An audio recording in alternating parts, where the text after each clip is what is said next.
Esanyu mu maka ga Rema n'amakula bambi tosubwa ate nga ye Primo Kadashi yevuma Josted byonna nabo bisanga wano ate ye mwana mulenzi Derick wa radio UK banyumidde nnyo ng'aline Mola 256 nga kyekyo mu ka video mbadde sabo kampele collect wenga tusobola kweyongera mu maaso nga nyongeza bajjukiza ba sponsors baffe Biva Organic nga onakola ku buli bulwadde bwonna nga kwesa eddagala lya butonde asangibwa Olubaga Road ku Access Building namba eri mu kabox ka green mu kubira berenga kuyambako ate Hajat Kalodo agamba mulombi weddua jangwa kulombera eddua banange ebizibu byonna birenga bikola ki biterera gwe music waganyo tambula bichi jangu Hajat akulombera eddua bizibu bikole ki biterere namba eri mu kabox ka black kali awo mu kubira berenga kuyambako nga tetuludde wo kale katugendereyo mugatulese Derick ne muna banyumidwa birthday ya Derick nga obalaba obanyumidwa nnyo nga bine bifananyi bali babikubira birthdays ndowooza mubiraba kati bye trending nga buli bwamu kati ndowooza ne mubalaba nga banyumidwa kati eno ye birthday gye bakolanga gye basimba okukola nga bali ndowooza Esanyu muliraba bambi nga abo bacaline aviator kati ndowooza aviator mumanyi ne ba the aviators bambi era gwe natanaba ku subscribe ku channel yabwe osubwa nnyo ate nga ye tumuvuddeko Farida Nakaziwe bambi ne ba presenter ba Spark TV bananga omuzanyo mungi ndowooza mubalaba awo tugenda lwawo nnyo kale nga nzija ku story ya Rema n'amakula Esanyu nga byamaanyi nnyo ndowooza mwena mumanyi Evena Mulondo ono nga tumumanyi bambi okubeera best friend one Rema n'amakula nga tasobola beerawo Rema tasobola beerawo batasobola genda wantu ng'aleesewo ani Evena Mulondo ndowooza Esanyu liri nti nno mbuno yandibanga she is engaged ndowooza ring mugenda bamubira mu maaso awo Esanyu ndowooza mumulaba bambi mubadde muludde nga temulaba Sanyu ku face ye naye bambi olwaleero ndowooza Esanyu mugenda bamulira mu maaso awo nga ekifaananyi kivuddeyo nga ye kennyini yakipostinze ng'alaga omukwano era ne Rema yapostinze ng'alaga obutima bubiri nga bambi kitegeeza nti no eyemu n'ey'omukwano gwe Evena Mulondo yesigaddeyo naye nga bambi ekifaananyi kiikyo by the way yapostinze yabadde ne video ndowooza kamugirabeko mukakase ddala mbuno binjogera sikola ki sibalimba iyo ekifaananyi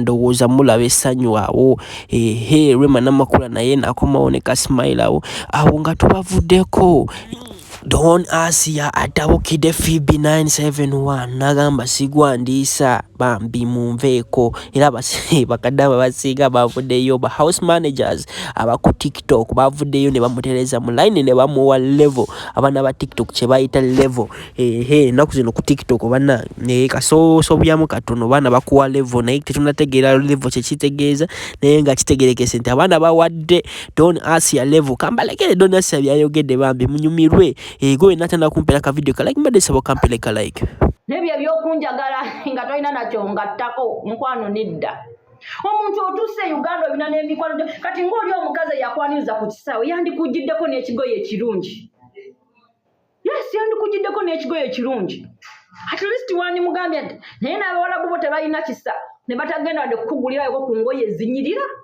zoba oli nnyinamu ennyonyi okudda ewaka ebigata byoli okugulagingiramu bya mitwalo 4 ndowooza ye Don Asia mumuwulidde nga Don Asia tumutadde mabbali kitegerekese Primo Kadashi ne Henry Josted yavuddeyo n'agamba muno oba nga tubeerangako n'omukazi omulalo tumanyi kinayitamu nga nkyabeera nani Primo Kadashi era abasinga bambi mwavuddeyo ne museka obombo Primo Kadashi anonya fame kwani bayagala kusula erinnya lya Josted ndowooza ne Pingi yavuddeyo n'abikola ki n'abyogerako kambalekere ka video mubyewulirire kumugambe bigambo byange.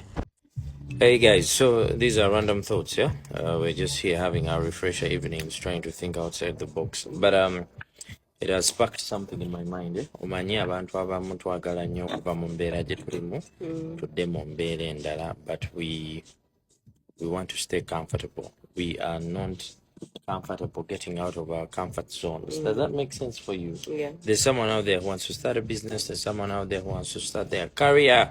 There's someone out there who knows that I know choose Obulamuwe, but they are just scared of getting out of their comfort zone. I know about, I don't know if it's Ugandans or abantu bonna but you're taking a risk.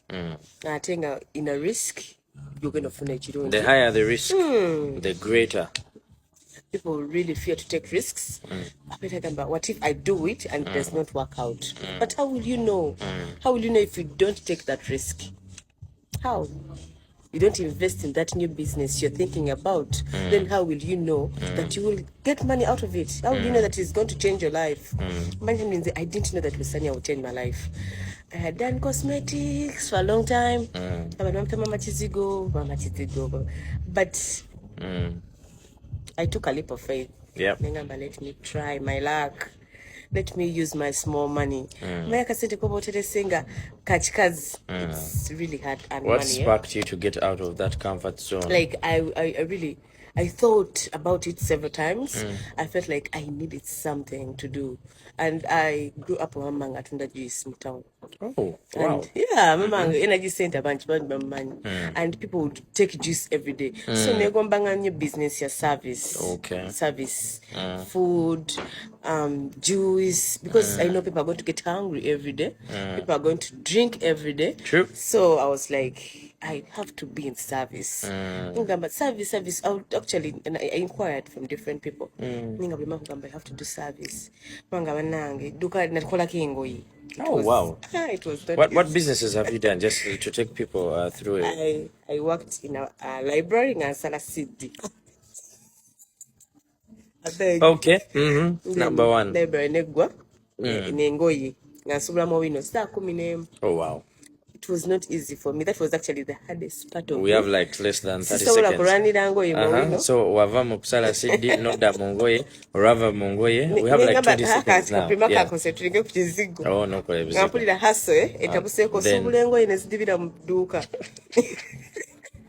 Up to when you added on cosmetics, now you have tours.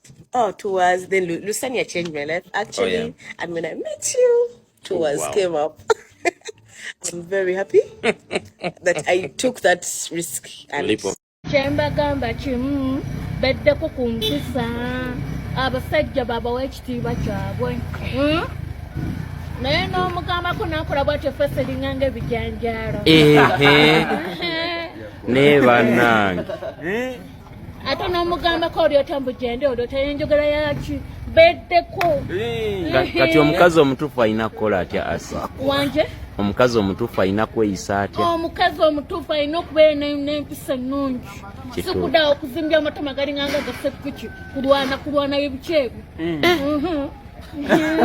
aiwanda asi ababuulirire balabika tebamanyi n'omugamba ko I not your fine yena yalinganga yena yageja alinganga lino erikundi eriba kati bayimbireyo n'akayimba nno abawana kyembawulira mwekuume seeno obwo obulenzi oba buyimbula bava obulimba